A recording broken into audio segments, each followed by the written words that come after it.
അല്ലാ വരിക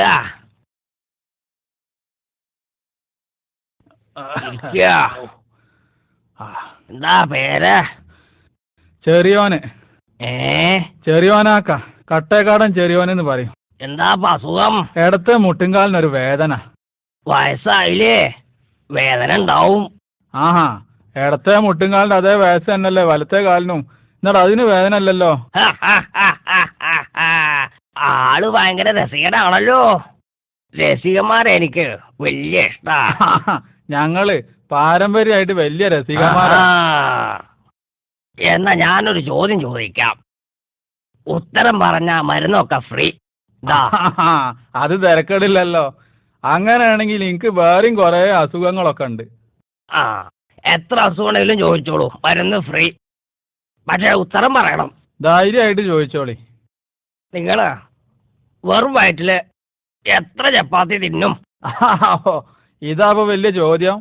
വെറും വയറ്റില് ഞാൻ ഒരു 20 ചപ്പാത്തി തിന്നു. മണ്ട ശിരോമണി, ഒരു ചപ്പാത്തി എന്നാ പിന്നെ വെറും വയറാവോ? നിങ്ങൾ തോറ്റു. ഇനി സൗജന്യ മരുന്നില്ല. ഇനി മരുന്നിന് കാശ് വേണം. ഇനി അസുഖങ്ങൾ ഓരോന്ന് പറഞ്ഞോളൂ. ഇനി വേറെ ചോദ്യങ്ങൾ എന്തെങ്കിലും ചോദിക്കാനുണ്ടോ? ചോദ്യങ്ങളുണ്ട്. ഉത്തരം പറഞ്ഞാലും സൗജന്യ മരുന്നില്ല. എന്നാലും എനിക്കിപ്പോ ഈ മുട്ടുംകാലിന്റെ വേദന മാത്രമേ ഉള്ളൂ. ഇവിടെ വേദന ഉണ്ടോ? ഉണ്ട്. ഉണ്ടാവും. സ്ഥാനം അതാ. നീരുണ്ടോ? നീരുണ്ട്. മൂത്രം ഇങ്ങനെ ഒഴിഞ്ഞു പോകുന്നുണ്ടോ? മൂത്രം അങ്ങനെ ഒഴിഞ്ഞു പോവാ. പോകും. മൂത്രം അങ്ങനെ പോയിക്കോട്ടെ. നീര് പോവാ നല്ലതാ. നീര് പോവാനേ നല്ലതാ.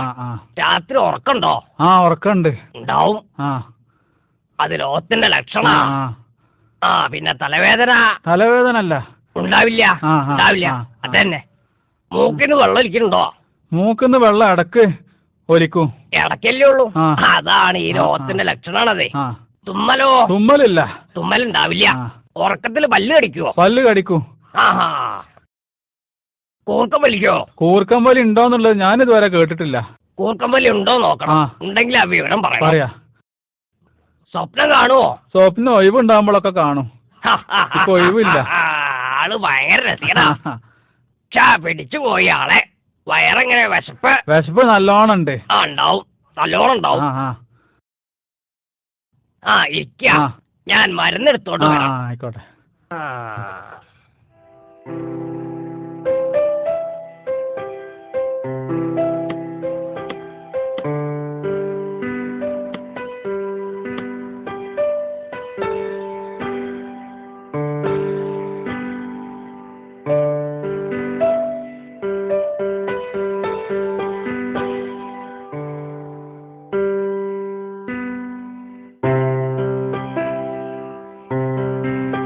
വേദന എനിക്കുണ്ടേ. എന്നാ ഒരു ഡോക്ടറെ കാണിച്ചുകൂടായിരുന്നോ? ഒരൊഴിവ് കിട്ടണ്ടേ? ഈ മരുന്ന് 1 ഔൺസ് വീതം 3 നേരം കഴിക്കുക. 2 ആഴ്ച കഴിഞ്ഞിട്ട് വന്ന് വിവരം പറയാം. പിന്നെ ഈ മരുന്നിന്റെ ഫലം കിട്ടണമെങ്കിൽ മത്സ്യമാംസാദികൾ പൂർണ്ണമായും വർജിക്കുക. എന്ത്? ഇറച്ചി മീനും വർജിക്കണം. എന്നും വർജിക്കണോ? പൂർണ്ണമായിട്ടാണ് വർജിക്കണം. എന്നാ പിന്നെ ഞാൻ പോട്ടെ. എത്ര ഇതിന്റെ പൈസ? ഒരു 100 റുപ്യ അവിടെ വെച്ചേക്കൂ.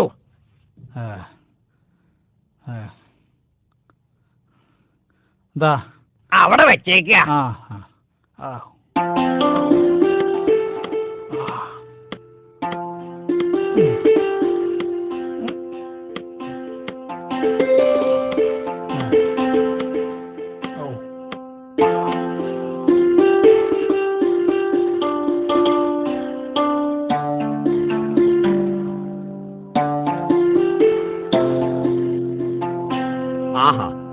എന്താ ചൊരേനൊക്കെ നിങ്ങൾ ചാണകം ചവിട്ടി അതിന് നടക്കണേ?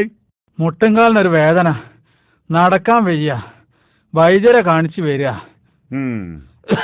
എന്നിട്ട് വൈദ്യരെന്തേ പറഞ്ഞ്? ഒരു കുപ്പി മാക്രാട്ടി വെള്ളം നിന്നാണ്. കഷായാന്നാ തോന്നണത്. ഇതിന്റെ മണം തന്നെ കഴിച്ചിട്ട് വയ്യ.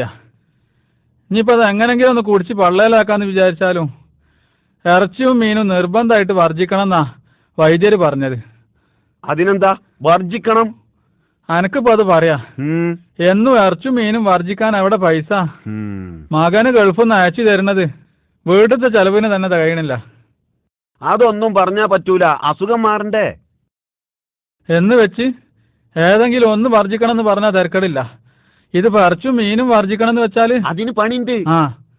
ഉച്ചക്ക് ഇറച്ചി വർജിക്കുക, രാത്രി മീനും വർജിക്കുക, പിന്നെ ആഴ്ചയില് കല്യാണവും സൽക്കാരൊക്കെ ആയിട്ട് 1-2 ദിവസം കിട്ടാതെക്കൂല, അന്ന് പള്ള നിറച്ച് ചിക്കനും വർജിക്കുക. എങ്ങനെങ്കിലുമൊക്കെ ഈ അസുഖം മാറിപ്പോയിക്കോട്ടെ. ഏതായാലും ഗൾഫിലേക്ക് ഒന്ന് വിളിച്ചു പറയാ, ഈ മാസം പൈസ കുറച്ച് അധികം അയക്കാന്. എന്റെ കയ്യിൽ ആകെ 100 ഉറുപ്പ്യ ഉള്ളത് വൈദ്യർക്കും കൊടുത്ത്. കടം വാങ്ങി വർജിക്കാനൊന്നും എന്നെ കൊണ്ടാവൂല. പൈസ ഇല്ലാത്തതിന്റെ പേരില് ചികിത്സ മുടങ്ങണ്ട. 200 ഉറുപ്പ്യ ഉണ്ട്, നിങ്ങൾ കിട്ടുമ്പോ തന്നാ മതി. ഇപ്പൊ തന്നെ കുട്ടിരായിന്റെ അടുത്ത് പോയിട്ട് 2 കിലോ പോത്തിറച്ചി വാങ്ങിക്കോളി. നല്ല ഇളയെ പോത്തും കുട്ടീനെ അറുത്തിട്ടുണ്ട് അവിടെ. അതാണ് മസാല ചേർത്ത് വരട്ടിയാണ് വെച്ചാല് നിങ്ങൾക്ക് ഇന്ന് ഉച്ചക്കും രാത്രി നാളെ ഉച്ചക്കും പള്ള നിറച്ചും വർജിക്കാം.